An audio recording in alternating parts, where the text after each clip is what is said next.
There we go. You know, they don't make pulpits like these anymore.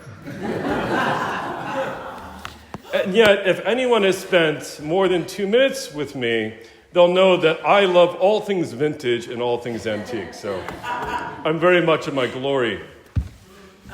Please be seated.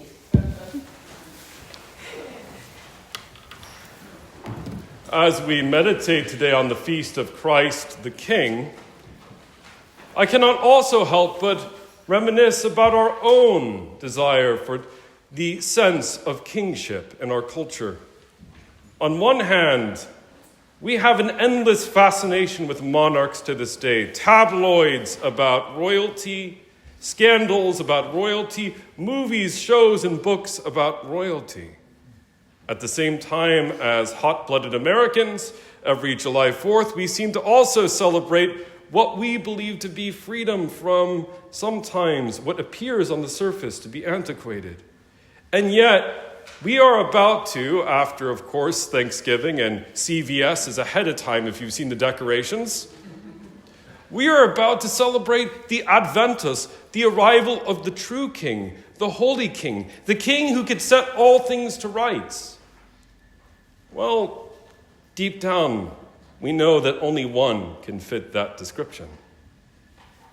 The year was 2001, when I lost my eyesight due to an undiagnosed brain tumor, and faced with struggle, I turned to narratives of heroes, kings, and warriors.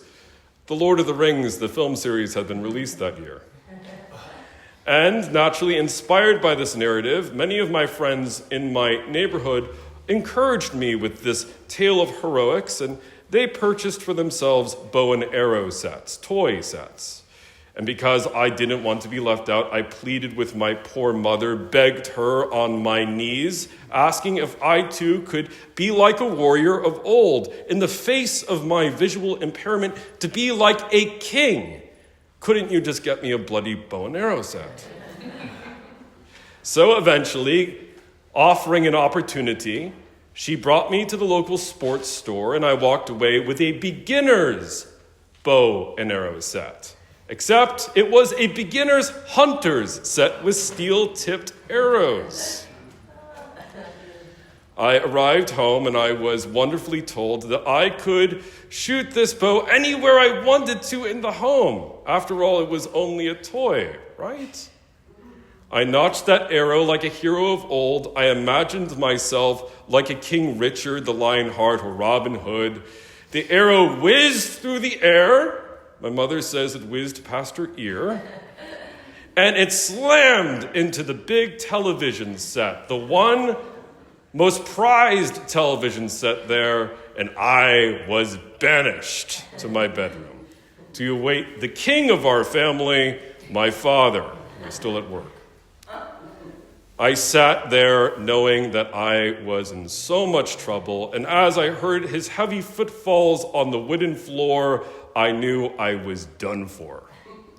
But much to my surprise, the door swung open like a pop gun. He said in a low voice that only we two could hear, "Thank God, John, I've been trying to get rid of that piece of trash TV for the past 15 years. Here's $50. Don't tell your mother and look really sorry." The moral of the parable, sisters and brothers, is that the king of my household, my father, could have offered a sentence of condemnation. I was a reckless child who did a reckless thing, and certainly put us in peril. The king of my household, my father, could have easily decided to place me under some kind of purgatorial interdict. Wash the dishes, please, tonight.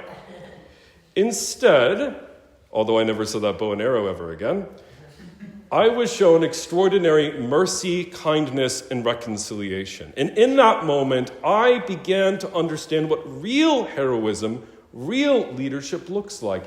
In the same way that Jesus, in the same way that the Holy Scriptures redefine for us what real leadership, what real kingship is all about. Not displays of power alone, but what you do with that power. It is curious that the book of Jeremiah takes this tact quite clearly.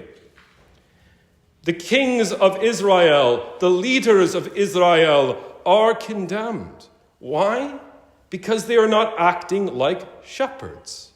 Now, if I described kings, many of us would imagine pictures of figures like Pharaoh in Egypt on their throne, and their funny headdress and wonderful garments, and people genuflecting in front of them as gods. Or perhaps images of King Arthur wielding Excalibur. But instead, the kingdom of Israel was to be a kingdom of shepherd rulers. Shepherds in the ancient Israel kingdom were not simply those who tended the flocks as disposable, but instead they slept among the sheep. They were among them to protect them and guard them from predators. I am frankly a suburbanite, sisters and brothers.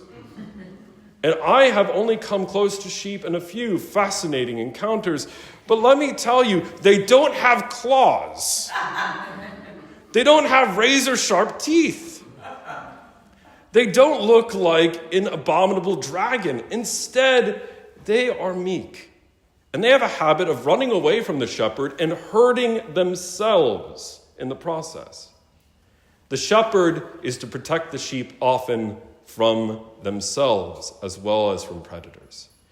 In the same way, the kings of Israel from the time of King David onward were called to protect the people from the enemy nations who would destroy them, but also to lead them away from sin, from the woundedness that has infected all of creation, from Adam on forward, our capacity to worship ourselves rather than to serve our neighbor as ourselves. And in this way, God says in Jeremiah something extraordinary, something so remarkable that, quite frankly, I am sure many people then, and many still today, disbelieve the prophecy.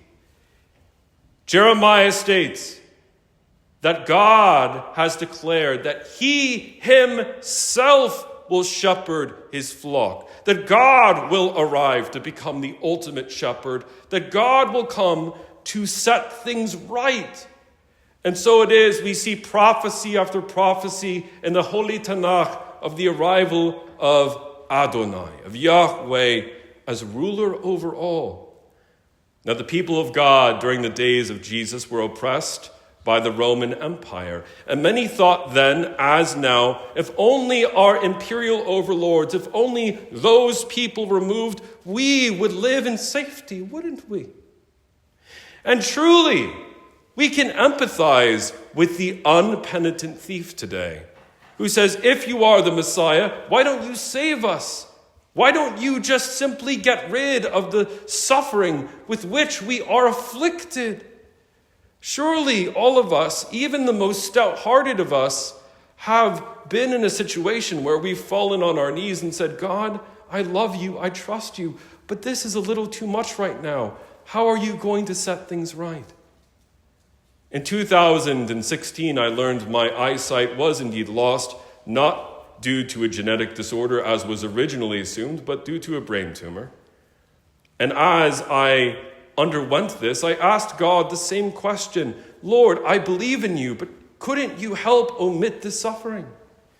But God did show up in his ruling power through the medical staff, through family, through friends who arrived at that bedside, and even alone, seemingly, in the wee hours of the morning, I was not alone, for the living God was with us.